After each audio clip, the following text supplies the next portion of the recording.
What is up, everybody? In today's video, we are going to be looking at what I think is one of the most persuasive forms of videos you can create for a client by breaking down a project that we recently wrapped up. So without further ado, let's get into it.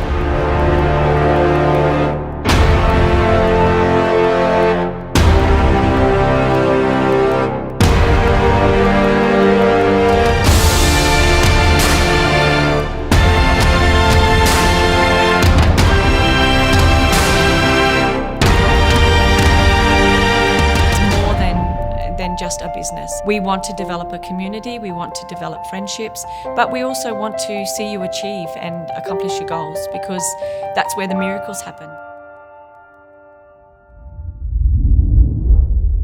First things first, let's talk about the client's objective. Getting crystal clear on the objective should be paramount before starting any creative project. This particular campaign was for one of our local gyms, Plus Fitness North Ipswich, who had the ultimate objective of increasing more clients and have more people walk through the door. The owner, Jody, approached us with a few very real problems that they were facing, and they were desperately trying to fill the gym with members and to get people to stay for greater periods of time. We talked with them a great deal and discussed a number of ideas of what we could do to solve this major problem. One of the themes that kept coming up in our conversations was how this gym was very unique when compared to other gyms in the area. A lot of members would say that this place was a home and a place that they felt comfortable to train at. With this in mind, and with the objective of increasing their customer base, we knew that this video really had to hit on the heartstrings of the viewer and really connect with their target audience. So in a collaborative approach with the owners, we decided to film a number of stories of why current gym members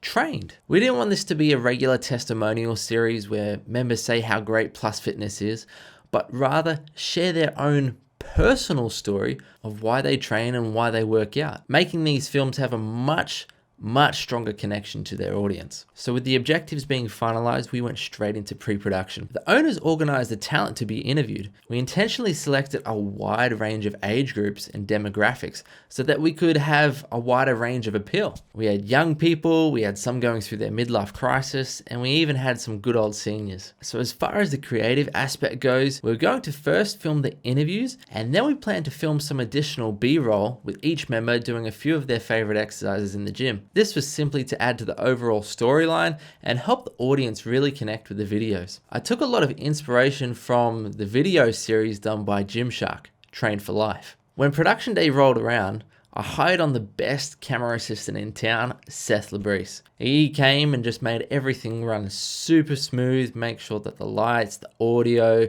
cameras were all set up. So for the interview shots, we selected an angle that would motivate the position of the lighting fixtures to make things look as natural and realistic as possible. This is what we ended up going with, and we built the rest of the set around this angle. We chose to film this on the Blackmagic Pocket 6Ks in 6K because, you know, resolution. With just a standard Canon 24-70mm lens. We used an Aperture Nova P300C as our key light and a Nanlite Pavo tube for our hair light. For the B-roll shots, we carried around the Pavo tube, and depending on the particular exercise that we were shooting, we would just hold the Pavo tube above the subject just to give a little bit more shape, a little bit more contrast, and to act as our key light. And we were really happy with how that ended up turning out. One of the best tips that I can give you when it comes to lighting anything, but in this particular case B-roll, always to position your subject between the camera and the light source. You want to have the subject in the middle. Why? Because this will always result in the most aesthetically pleasing image. I mean, what would your boy Roger Deakins do? But to be serious, positioning your subject between the camera and the light source just gives a whole lot more contrast and a whole lot more depth to your shots.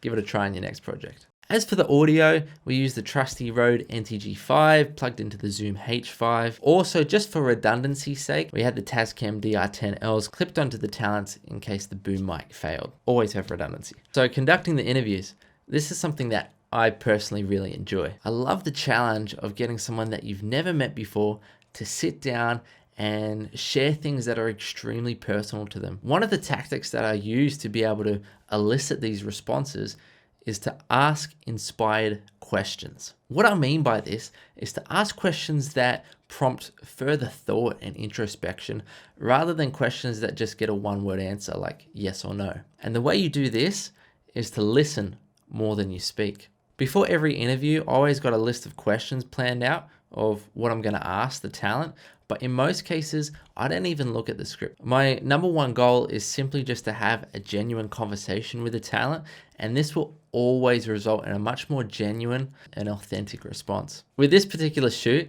there was this one lady that I just could not get to relax in front of the camera no matter what I tried to do.